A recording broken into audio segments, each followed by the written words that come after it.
Dear all, Sarvodaya Tika on unique scripture Varsanupekha is going on, and in Gatha number 2, we were seeing yesterday regarding the Dharmanupreksha. Acharya Shri Virag Sagar Ji Maharaj saying in this Dharmanupreksha that what is that Dharmanupreksha? So, a lot of definitions had been given in different scriptures regarding dharma, and that all had been quoted here, in which a lot of things like Vattu Svabhavo Dhamma, Uttam Shamadhi Dhamma, केवली प्रज्ञप्तो धम्मा, सम्यक दर्शन ज्ञान चारित्रात्मको धम्मा, दान पूजादि श्रावक धम्मा, ज्ञान प्रधान प्रमुखो यति धम्मा, अहिंसा परमो धम्मा. So these all definitions had been quoted, and Acharya Shri given a crux that whatsoever definition may had been given, the main crux regarding the dharma is that to keep your thinkings in a balanced way. Balanced thinking is real dharma. If you have up and down in your thinkings, then you cannot achieve the real purpose of dharma. So that's why Samya Bhav had been quoted that this is the real soul's religion. ये आत्मा का धर्म जिसे कहा, that is Samya Bhav. So in this regard, Acharya had given a quotation from Brihat Naya Chakra Gatha 357, and thereafter we had seen regarding Bhav Pahud Gatha 83. So in this context, further Acharya is saying in this regard. बंधुओं, कल चर्चा चल रही थी धर्मानुप्रेक्षा की. गाथा number 2 की व्याख्या में आचार्य विराग सागर जी महाराज ने क्रमशः सभी भावनाओं के विषय में जो संक्षेप व्याख्या की है, उसी में कल धर्मानुप्रेक्षा जो कि 11वीं अनुप्रेक्षा है, 12 अनुप्रेक्षाओं में से 11 नंबर की जो अनुप्रेक्षा चल रही थी वो थी धर्मानुप्रेक्षा. तो धर्मानुप्रेक्षा के विषय में कल बहुत सारे आचार्यों की अलग अलग जो परिभाषाएं हैं उनके विषय में चिंतन हुआ, चर्चा हुई. वस्तु का स्वभाव धर्म है, केवली प्रणीत धर्म है, उत्तम क्षमा आदि धर्म है, सम्यक दर्शन ज्ञान जो है ये धर्म है, दान पूजा श्रावक का धर्म है, और ज्ञान ध्यान प्रमुख यति का धर्म है, अहिंसा परम धर्म है. और भी जब हम देखते हैं कहीं धम्मो दया विशुद्धो चारित्रम खलु धम्मो दंसन मूलो धम्मा, बहुत सारे हम देखते हैं सदृष्टि ज्ञान वृत्तानि धर्मम धर्मेश्वरा विदु. कितने सारे शास्त्रों में धर्म की अनेक परिभाषाएं. तो क्या धर्म इतने सारे हैं? नहीं, धर्म तो एक ही है. धर्म तो एक ही है, मात्र ये अलग अलग दृष्टिकोण हैं, अलग अलग दृष्टिकोण हैं धर्म को समझने के. और कल ये भी चर्चा चल रही थी कि जो धर्म के साधन हैं उनमें साध्य का उपचार कर दिया तो उन्हें भी धर्म कह दिया. जैसे उत्तम क्षमा मार्दव आर्जव, ये क्या है? ये साधन हैं उस आत्म धर्म को प्राप्त करने के, तो इसको क्या कह दिया? धर्म कह दिया. अहिंसा क्या है? वास्तविकता में उस आत्म धर्म को प्राप्त करने का साधन है, तो साधन में साध्य का उपचार करके भी उसको धर्म की संज्ञा दे दी गई. तो जब हम एक दृष्टिकोण से सोचते हैं कि ये अलग अलग परिभाषाएं भी क्या कर रही हैं, एक ही धर्म की ओर इंगित कर रही हैं. किसी ने कहा वत्तु सहावो धम्म, तो मैं क्या हूं? एक आत्मा हूं, जीवात्मा हूं. तो जीवात्मा हूं, मेरा क्या धर्म है? ज्ञान दर्शन सुख वीर्य, ये हमारे धर्म हैं. शांति सुख, ये हमारा धर्म है, आत्मा का धर्म है. और अपन लोग जितना भी प्रयास करते हैं वो किस लिए करते हैं? उसी सुख की अनुभूति के लिए, उसी आत्मज्ञान की प्राप्ति के लिए. उसी के लिए सभी हम प्रयास करते हैं। आप देखो, आप लोग स्वाध्याय में आते हैं, कहीं सुबह से पूजन पाठ आदि करते हैं, तो इसके पीछे लक्ष्य क्या है कि हमारे लिए उस आत्म धर्म की प्राप्ति हो, उस आत्म सुख का हम अनुभवन कर सकें। इस कारण से हम सब कर रहे हैं। जब हम बात करें केवली प्रज्ञप्तो धर्मा, तो केवली भगवान ने किस धर्म की बात कही? उसी धर्म की उन्होंने भी बात की कि निश्चय से निज आत्मा ही हमारा धर्म है, और व्यवहार से उत्तम मार्दवादी ये सब धर्म कहे। सम्यक दर्शन ज्ञान चारित्र क्या है? मोक्ष मार्ग, उसी मोक्ष को, मोक्ष सुख को प्राप्त करने का, निज आत्म स्वभाव को प्राप्त करने का ही साधन है। दान पूजा, जो श्रावक का धर्म का, किस लिए? ताकि दान पूजा आदि के द्वारा हम एक दिन अपने पुण्य में वृद्धि कर सकें, और पुण्य में वृद्धि करके जिनके लिए हम दान कर रहे हैं, जिनकी हम पूजा कर रहे हैं, उनके जैसे स्वरूप को प्राप्त कर सकें। उन्हीं आचार्य उपाध्याय सर्व साधु जिनके लिए हम आहार दान दे रहे हैं, उनके जैसा स्वरूप हमारे लिए भी प्राप्त हो सके। वंदे तद्गुण लब्धि है, जिनकी हम पूजा कर रहे हैं, अरहंत आदि, अरहंत सिद्ध पंच प्रमेष्टि की हम जो पूजा कर रहे हैं, किस लिए? भक्ति का फल मैं चाहूं निज पद में विश्राम। जैसे आप निज पद में विश्राम कर रहे हैं, मैं भी अपनी निज आत्मा में विश्राम कर सकूं, इसीलिए मैं आपकी भक्ति कर रहा हूं। तो पूजा का फल क्या है? निज पद में विश्राम। और यदि वही नहीं किया तो पूजा का कोई अर्थ नहीं है। हम कई बार कहते हैं कि थाली के चावल एक से दूसरी थाली में पहुंचाना वास्तविकता में वास्तविक पूजा का लक्ष्य नहीं है। यदि हम उस पूजन के अर्थ तक नहीं पहुंच सके, उसके लक्ष्य को नहीं हमने समझा, तो उससे हमें कोई भी उपलब्धि होने वाली नहीं है। साधुओं के लिए कहा ज्ञान ध्यान, तो ज्ञान ध्यान तपोरता तपस्वी सा प्रशस्यते। क्यों कहा कि ज्ञान और ध्यान, और हमने कल बताया ही था कि वास्तविकता में पंचम काल में तो अध्ययनमेव ध्यानम, अध्ययन ही ध्यान है। तो ज्ञान कहो, ध्यान कहो, जो इसमें लगा रहता है तो वो क्या करता है, एक दिन अपनी आत्म ध्यान में भी लीन हो सकता है। शुद्धोपयोग की दशा में जाने के लिए शुभोपयोग को तो प्राप्त करना ही पड़ेगा। बुद्धि पूर्वक यदि कोई उपयोग लगा सकते हैं तो किस में लगा सकते हैं? शुभोपयोग में। शुद्धोपयोग बुद्धि पूर्वक नहीं होता, लेकिन शुभोपयोग में लगे रह के हम शुद्धोपयोग की आनंद को प्राप्त कर सकते हैं। और यदि शुभोपयोग में हमने अपना उपयोग नहीं लगाया तो कहाँ पहुंच जाएंगे? अशुभोपयोग में उपयोग चला जाएगा। क्यों? मन कैसा है? मन कैसा है? अधोगामी है। जैसे जल कैसा होता है? अधोगामी, नीचे की ओर बहता है। यदि आपको ऊपर चढ़ाना है तो क्या करना पड़ेगा? मेहनत करनी पड़ेगी। कोई टुल्लू पंप लगाना पड़ेगा, कोई किसी के लिए मोटर लगानी पड़ेगी, अथवा खुद बाल्टी से लेके जाना पड़ेगा। लेकिन नीचे गिराना हो, कुछ नहीं, नीचे गिरा दो उसको, सीधे नीचे पहुंच जाएगा। तो उसी प्रकार से मन नीचे तो अपने आप से स्वतः पहुंच जाता है।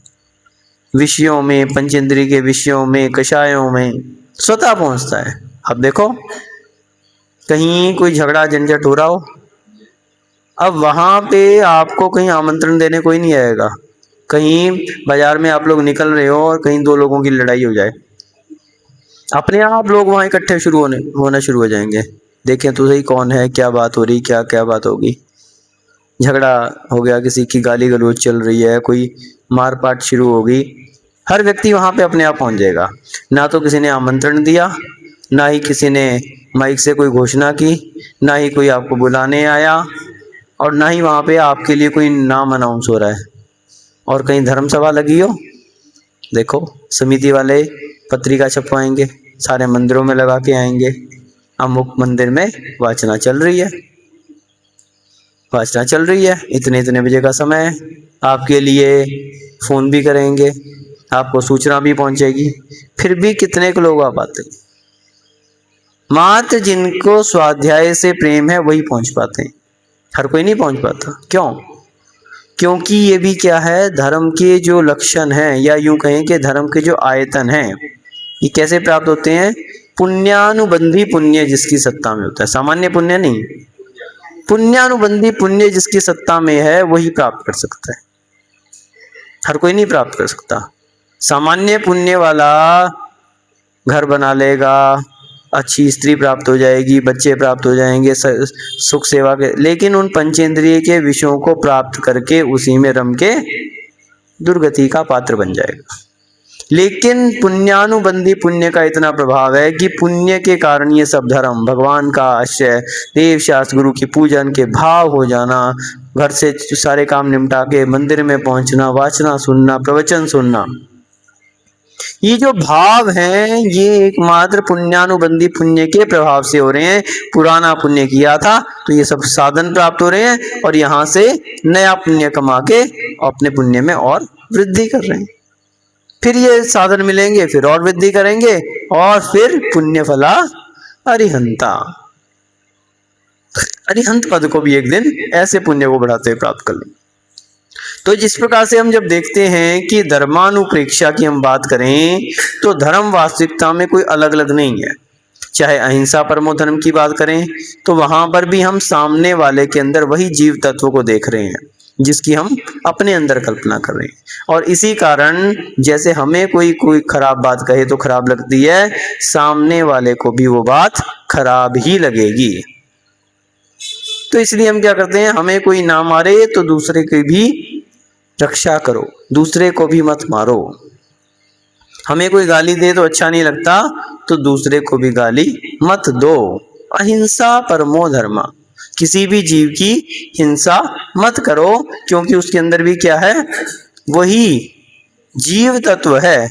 और उसी जीव तत्व के कारण जैसे आपके अंदर वो जीव तत्व है, दूसरे के अंदर भी वही जीव तत्व देखेगा जो व्यक्ति, तो वो अहिंसा का पालन करेगा।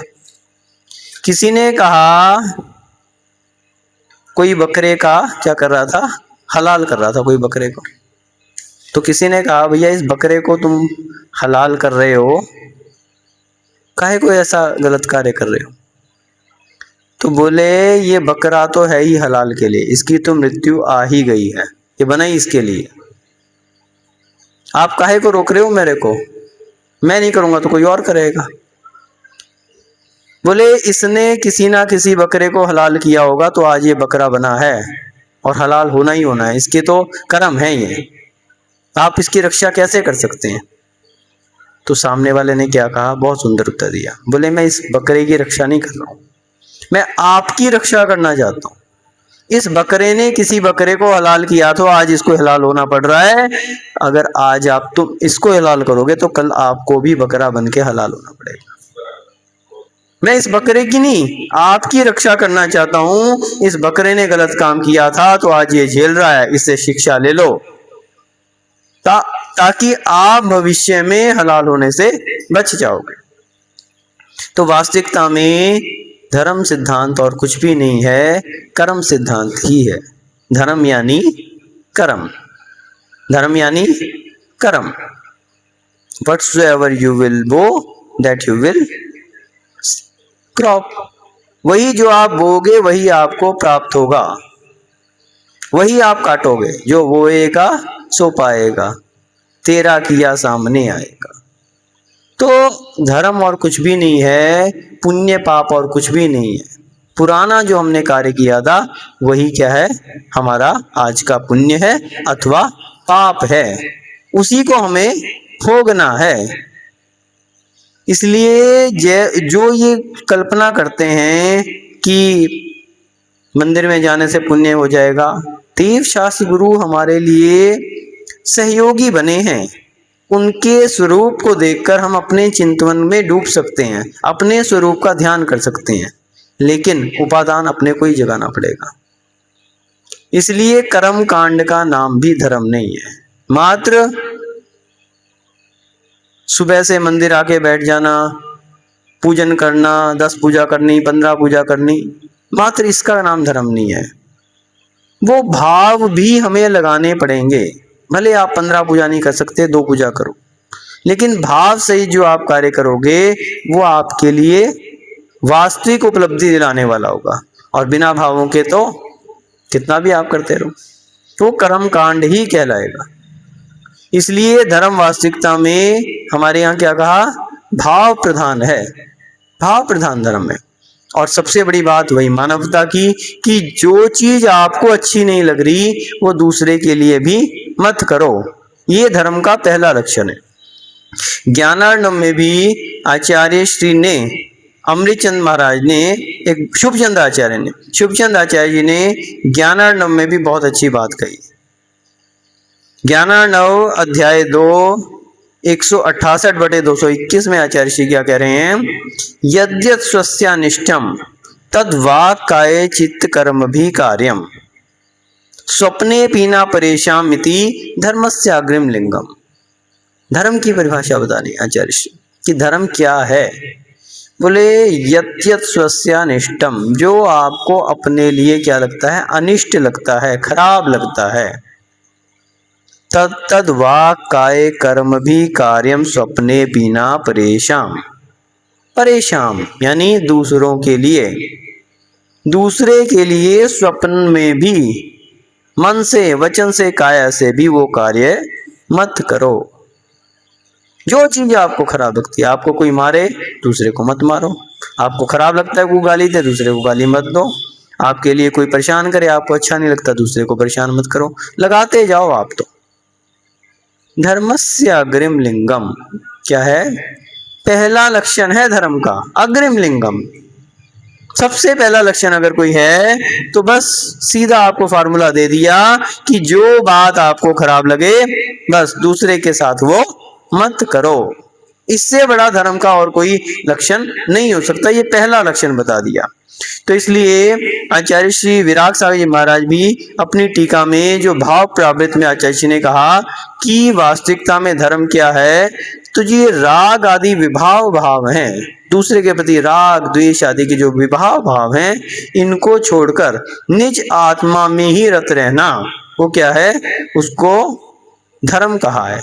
किसने कहा है, जिनवरों ने, भगवान ने उसको धर्म कहा है, संसार को पार करने का साधन बताया। क्या, निज आत्मा में रमन करना। तो सबसे पहली बात तो ये कि निश्चय से जब हम देखते हैं तो निज आत्मा में ही रमन करना वो क्या है, धर्म है। और व्यवहार से निज आत्मा के समान अन्य आत्माओं को भी महत्व देना, जो अपनी आत्मा को अच्छी नहीं लगती वो बात दूसरी आत्माओं के साथ भी नहीं करना, ये व्यवहार में हमारा धर्म है। अहिंसा भी वीतरागता रूपा जद्वा। अब बात आगे आ गई, अहिंसा भी, अहिंसा के लिए वो क्या कहा, वीतरागता रूपा। अहिंसा कैसी है, वीतरागता ही है।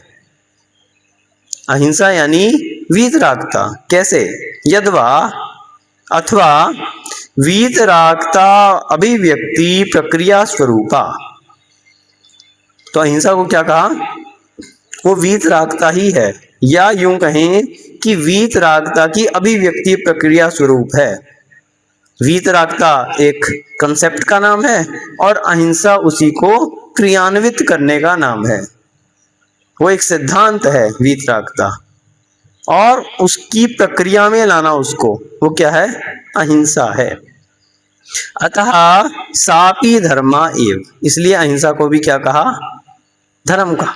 अब हमने कहा ना कि परिभाषाएं कितनी भी दे दो, इंगित एक ही और कर रही है, निज आत्मा की ओर। वीतराग धर्म है, निज आत्मा का स्वरूप, उसमें डूब जाना धर्म है। और आत्मा कैसी है, राग द्वेष आदि से रहित है। शुद्ध निश्चय से आत्मा कैसी है, विभाव परिणतियों से रहित है, वीतराग स्वरूप है। तो उस वीतरागता रूप ही ये अहिंसा है, अथवा जो वीतरागता है वो उसकी प्रक्रिया जो है वो अहिंसा है। इसलिए वो उसको भी क्या कहा, धर्म कह दिया, अहिंसा परमो धर्म।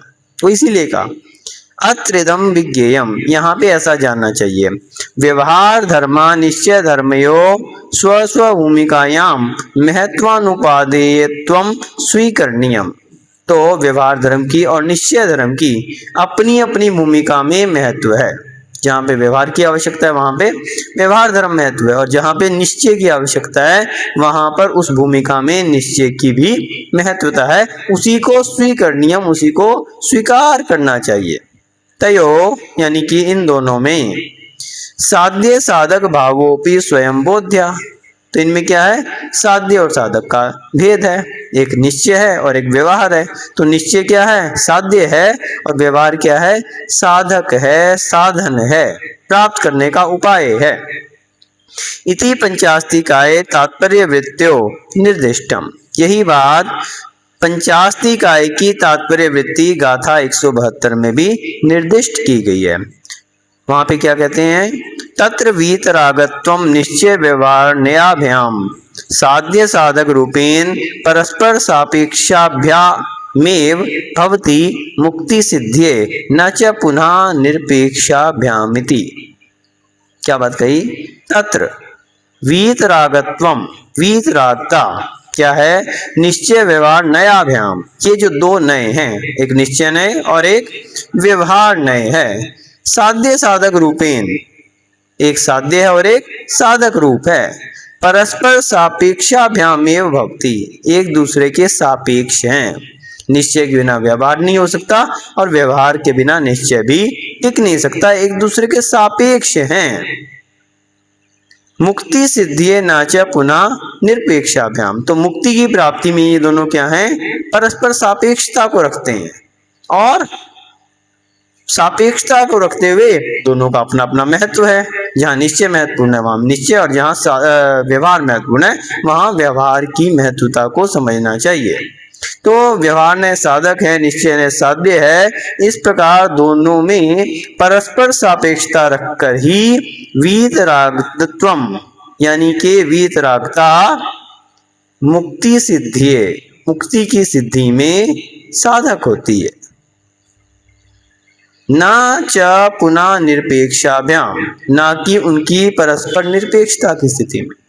एक दूसरे से यदि उनको विपरीत मान लेंगे तो मुक्ति की प्राप्ति में वे सहयोगी नहीं हो सकते। कब होंगे, जब एक दूसरे के उनको सापेक्ष मानेंगे, एक दूसरे के पूरक मानेंगे, तो वो मुक्ति की प्राप्ति में आपके सहायक बनेंगे, और एक दूसरे से विपरीत मान लेंगे तो मुक्ति की प्राप्ति की हो नहीं सकती। प्राक्तन भूमिकायाम व्यवहार धर्म उपादे एव ऊपरी तन भूमिकायाम तु व्यवहार धर्मा स्वतः एव त्यज्यते निश्चय धर्माश्रितस्य कृते तस्य अनुपयोगितात्वात्। पहले शुरू की भूमिका में प्राक्तन भूमिकायाम, जो प्रारंभिक भूमिका है उसमें क्या है, व्यवहार धर्म महत्वपूर्ण है। एक छोटा बच्चा होता है तो उसको माँ हाथ पकड़ के मंदिर लेके जाती है, जब खुद चावल चढ़ाती है तो उसके हाथ में भी चावल दे देती है। व्यवहार धर्म है। श्रावक के लिए पूजन बताई, क्यों, व्यवहार धर्म है। दान बताया, व्यवहार धर्म है। लेकिन कब, प्रारंभिक भूमिका में। लेकिन ऊपरीतन भूमिकायां जब मुनि महाराज बन गए, अब पूजा से कोई प्रयोजन नहीं, भाव पूजा है। तो भाव पूजा क्यों है, क्योंकि द्रव्य पूजा उन्होंने पहले कर ली है, और द्रव्य पूजा भी कैसे की है, भाव सहित की है। तो भाव पूजा किसके लिए कही, जिसके लिए द्रव्य पूजा को भी उसने भाव पूर्वक किया है और उस भाव पूजा का महत्व समझ लिया है। अब वो द्रव्य उसके पास नहीं भी है तो वो भाव उसके बने हुए हैं, तो पहले उसको द्रव्य पूजा करनी पड़ेगी। वो भी कैसे करनी पड़ेगी, भाव सहित करनी पड़ेगी। यदि भाव सहित द्रव्य पूजा नहीं की तो सारी उम्र द्रव्य पूजा में ही लगा रहेगा, फिर उसके भाव पूजा करने के भी भाव नहीं होंगे, फिर भाव पूजा के भाव नहीं हो सकते, क्योंकि वो द्रव्य पूजा को भाव सहित नहीं कर रहा। तो प्रारंभिक भूमिका में व्यवहार धर्म उपादेय है, ऊपरी तन भूमिकायाम तो व्यवहार धर्मा स्वतः त्यज्यते, छोड़ा नहीं जाता, उसको अपने आप छूट जाता है। जब मुनि महाराज बन गए तो द्रव्य पूजा अपने आप छूट गई, छोड़ा नहीं है उसको, तो अपने आप त्यज्यते स्वतः एव त्यज्यते निश्चय धर्माश्रितस्य कृते तस्य अनुपयोगिता। जो निश्चय धर्म में स्थित हो गया, अब उसके लिए व्यवहार धर्म की कोई उपयोगिता बची ही नहीं। जब शुद्धोपयोग में लीन हो गए तो शुभोपयोग अपने आप साइड में हो गया। अतः समाधि शत के पूज्यपादे प्रोक्तम। आचार्य श्री पूज्यपाद महाराज ने समाधि में श्लोक नंबर 84 और 86 में कहा, अव्रतानि परित्यज्य व्रतेषु परिनिष्ठितः त्यज्येतान्यपि संप्राप्य परमं पदमात्मना। तो क्या कहा, अव्रतानि परित्यज्य, तो अव्रति को छोड़कर, व्रतेषु परिनिष्ठिता, व्रतों में स्थित होकर, त्यज्येतान्यपि संप्राप्य परमात्मना, और फिर उसके बाद उस व्रतों में स्थित होने के बाद साधक क्या करता है, परमात्म पद को प्राप्त करके उन व्रतों को भी छोड़ देता है। पहले तो अव्रत को छोड़कर व्रती बनता है। हम इसीलिए कहते हैं कि जो अव्रती हैं उनको क्या करना चाहिए, व्रती बनने का प्रयास करना चाहिए। मोक्ष मार्ग है ये। चारित्र की पूर्णता व्रतों को धारण करने में, और पूर्णता नहीं तो आंशिक रूप से। यदि आप महाव्रत नहीं धारण कर रहे तो कम से कम देश व्रतों को धारण करनी चाहिए। जिसकी जितनी क्षमता है, 2 प्रतिमा की, 3 प्रतिमा की, 4 प्रतिमा, जितनी क्षमता है व्रतों को धारण करो। और फिर जब परम पद की प्राप्ति हो जाती है तो व्रतपना भी छूट जाता है। अब वो कोई व्रती तो रहे नहीं, केवल ज्ञान प्राप्त हो गया, अब तो परमात्मा हो गए। न व्रती रहे न अव्रती रहे, परमात्मा पद प्राप्त हो गया। अव्रति व्रतमादाये व्रति ज्ञान परायणा परात्म ज्ञान संपन्ना स्वयमेव परो भवेत्। तो अव्रति व्रत धारण कर सम्यक ज्ञानी व्रति होता हुआ परमात्मा विषय ज्ञान से संपन्न होकर स्वतः परमात्मा बन जाता है। कितनी अच्छी बात। अव्रति व्रतमादाये, व्रत को अव्रति जो है धारण करके क्या हो गया, सम्यक ज्ञानी व्रति होता हुआ। क्योंकि व्रत कैसे होंगे, जो सम्यक दर्शन सम्यक ज्ञान से सहित हैं वही सम्यक चारित्र हो सकता है। यदि सम्यक दर्शन नहीं है तो मिथ्या तप करने वाले बहुत सारे लोग हैं। कोई पंचांगनी तप कर रहा है, कोई पहाड़ पे खड़ा होकर तपस्या कर रहा है, तो उन व्रतों का हमारे यहाँ कोई भी महत्व नहीं का। सम्यक व्रत को करने वाला ही वास्तविक व्रती है। तो व्रतों को प्राप्त होता हुआ परमात्मा विषय ज्ञान से संपन्न होकर, अब उसका ज्ञान कैसा है, सम्यक ज्ञान है, तो वो परमात्मा विषय ज्ञान से संपन्न होकर स्वतः परमात्मा बन जाता है। तो पहले वो परमात्मा बनने के लिए क्या करेगा, नीचे आत्मज्ञान में डूबेगा, और आत्मज्ञान को प्राप्त करके अपनी आत्मा को क्या बना लेगा, परमात्मा बना लेगा। परमात्मा कोई ऊपर से नहीं आता, कोई अलग से आत्मा नहीं है। वो भी कभी आपकी हमारी तरह से संसार में भटक रही थी। उसने क्या किया, व्रतों को धारण किया, निज आत्म स्वरूप में डूबे और कर्मों का क्षय करके परमात्म पने को प्राप्त कर लिया। कर्मों का क्षय कर दिया तो आत्मा क्या बन गई, परमात्मा बन गई। पहले से कोई उसमें ऐसा नहीं था कि यही एक आत्मा परमात्मा बन सकती है। प्रत्येक आत्मा में जो भी भव्य जीव है उनमें क्या है, परमात्मा बनने की शक्ति है। तो शक्ति रूप से तो हम क्या हैं, सिद्ध स्वरूपी हैं, परमात्मा ही हैं। किंतु प्राक्तन भूमिकायामेव अज्ञान वशेन व्यवहार धर्ममेव साध्यानि निश्चय धर्म रूपेण यदि कोपि मनुते तरहि स देशना अयोग्य एवेति पुरुषार्थ सिद्धि उपाय आचार्य अमृत चंद्रेण भणितम। कितनी अच्छी बात कही।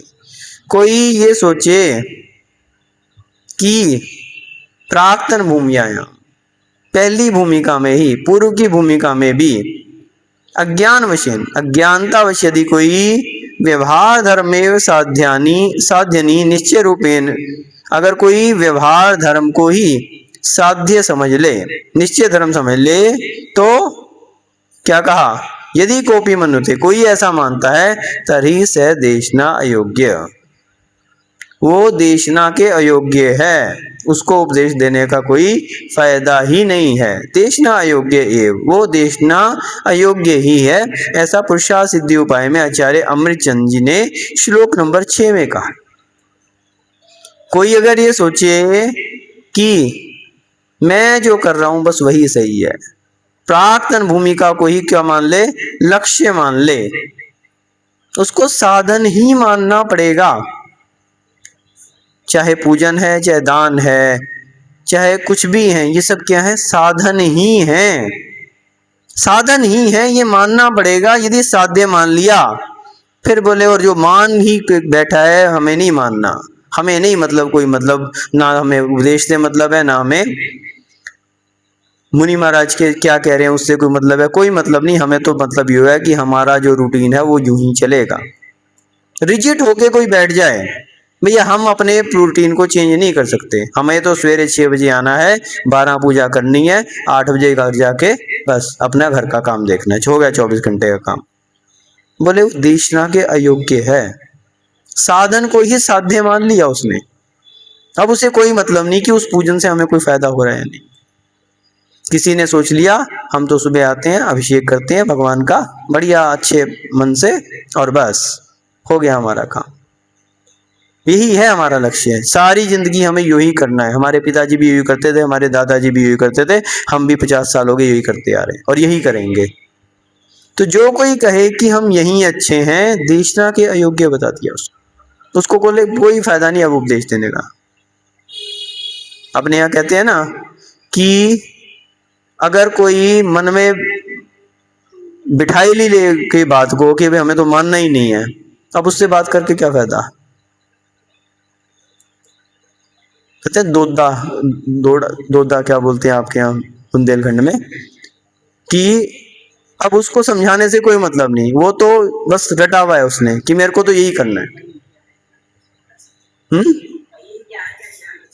तो बस रटा हुआ है उसको, मेरा यही रूटीन है, अब इससे ज्यादा उसको कोई मतलब नहीं। तो बोले उसको समझा के कोई फायदा नहीं। देशना के अयोग्य, आचार्य अमृत चंद महाराज उसको पुरुषार्थ सिद्धि उपाय में देशना के अयोग्य बता रहे हैं। इसलिए कभी भी साधन को साध्य मत मान लेना। हम तो यही अच्छे हैं, हमें नहीं बनना मुनि, हमें नहीं बनना आरिका, हमें नहीं धारण करने व्रत, व्रतों में तो दोष लग जाते हैं। यहाँ पे बोल रहे हैं आचार्य श्री अव्रति व्रत मादाय, व्रतों को धारण करके ही आप परमात्मा बन सकते हो, बिना व्रतों के नहीं बन सकते। प्राक्तन भूमिका को ही यदि आपने अंतिम भूमिका मान ली, जहां वहीं के वहीं बैठोगे और वहां से भी नीचे गिर जाओगे, ये भी पक्की बात है। जब तक आपका पुण्य है, आपको साधन मिल रहे हैं, उसका आपने साधनों का उपयोग करके ऊपरी तन भूमिका में प्रवेश नहीं किया, क्या होगा, पुण्य खत्म होगा, नीचे गिर जाओगे, वो आयतन भी नहीं मिलेंगे कल को। क्यों? आपने देव शास्त्र गुरु की जो अवहेलना कर दी, आपने जो उसकी देशना थी उसकी अवहेलना कर दी, उसको समझने का प्रयास नहीं किया, क्रियाकांड में आप लिप्त हो गए। मोक्ष के मार्ग को आपने संसार का मार्ग मान लिया, आपने सोच लिया कि व्रतों को धारण करके तो व्यक्ति और नरकों में जाता है। लोग तर्क देते हैं, लोग क्या तर्क देते हैं, व्रतों में तो दोष लग जाते हैं, पंचम काल है, कहाँ पलते हैं। व्यक्ति जो है महाव्रतों को धारण करके दर दर भटकता है, समाज का गुलाम हो जाता है, समाज के लिए आश्रित हो जाता है। अपन तो अपने अच्छे हैं, सोलेगा बनाते हैं खुद, 8 पैरा घी, चौकों में कौन सा मिल रहा है 8 पैरा घी, बाजार का भी लाके खिला दें तो पता नहीं। ऐसे ऐसे तर्क देते हैं लोग। तो ये सही है कि आज की परिस्थिति में समस्याएं हैं, लेकिन इसका अर्थ ये नहीं कि आप अपने लक्ष्य को ही बदल दें।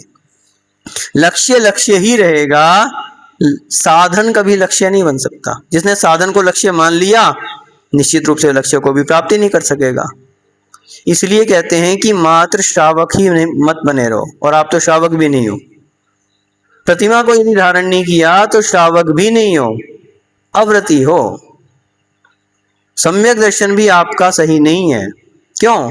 क्योंकि मान्यता गलत बनी हुई है, श्रद्धान ही गलत है कि हम तो यही अच्छे हैं। सम्यक दृष्टि भी वही है जिसकी व्रतों को धारण करने की, चारित्र को धारण करने की भावना तो है। यदि वो भावना भी नहीं है, सम्यक दर्शन भी नहीं है। तो वही बात आचार्य अमृतचंद महाराज कह रहे हैं, अबुद्धस्य बोधनार्थम मुनीश्वरादेश्यन्ते भूतार्थम व्यवहारमेव केवलमवेति यस्तस्य देशना नास्ति। क्या कहा?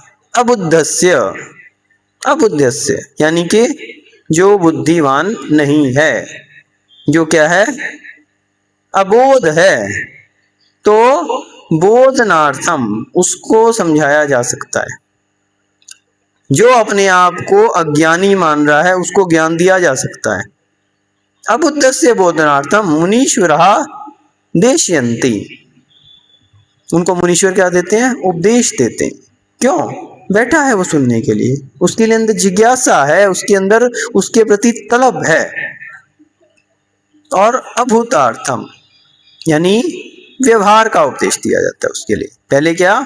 व्यवहार का उपदेश देते हैं कि आप नए हो, कोई बात नहीं, आप भगवान के दर्शन करो, पूजन करो, अपने मुनियों के लिए आहार दान आदि दो। अभूतार्थम यानी कि अभूतार्थ व्यवहार की बात कही जाती है।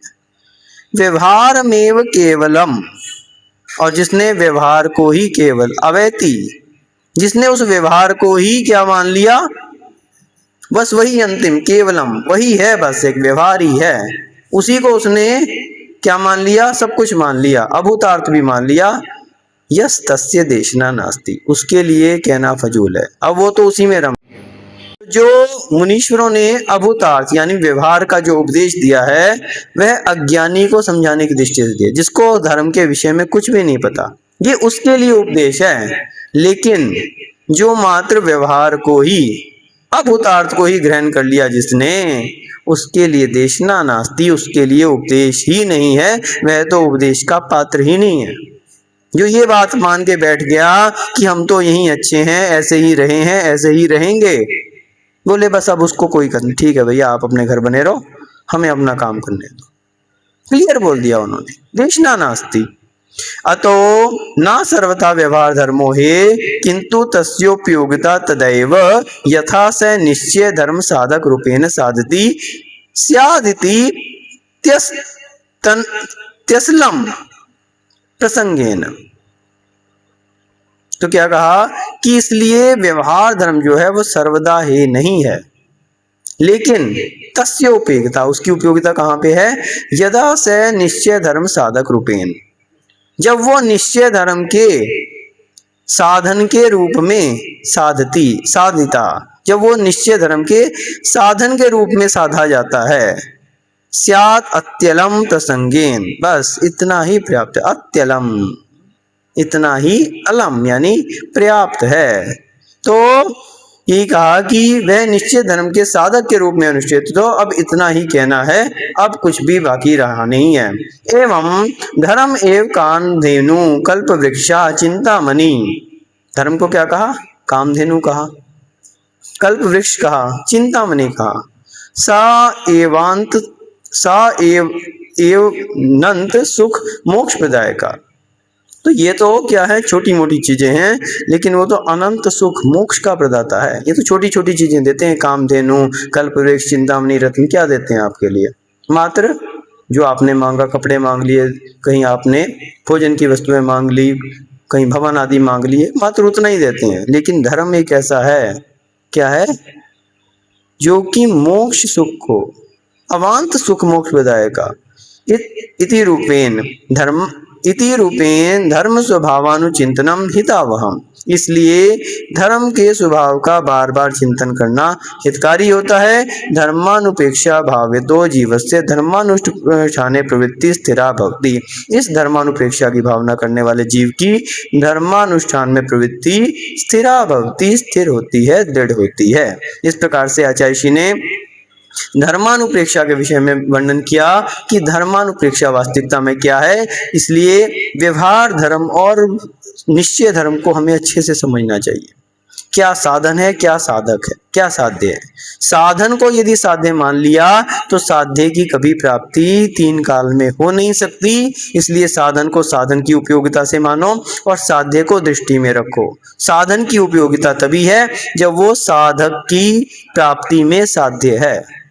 साध्य की प्राप्ति में यदि वो साधन है तभी उसकी उपयोगिता है। यदि उसी को साध्य मान लिया तो वो हेकर है, उपादेय नहीं है।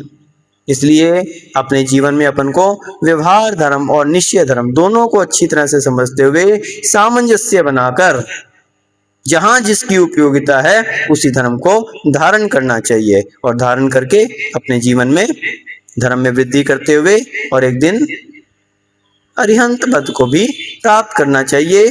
इस प्रकार से हम लोग धर्मानुप्रेक्षा को समझें और धर्मानुप्रेक्षा को समझते हुए धर्म को अपने हृदय में धारण करके और एक दिन धर्म के फल अरिहंत और सिद्ध पद को भी प्राप्त कर सकें, इस भावना से जय बोलिए परम पूज्य गणाचार्य श्री 108 विराग सागर जी महामुनि राज की जय।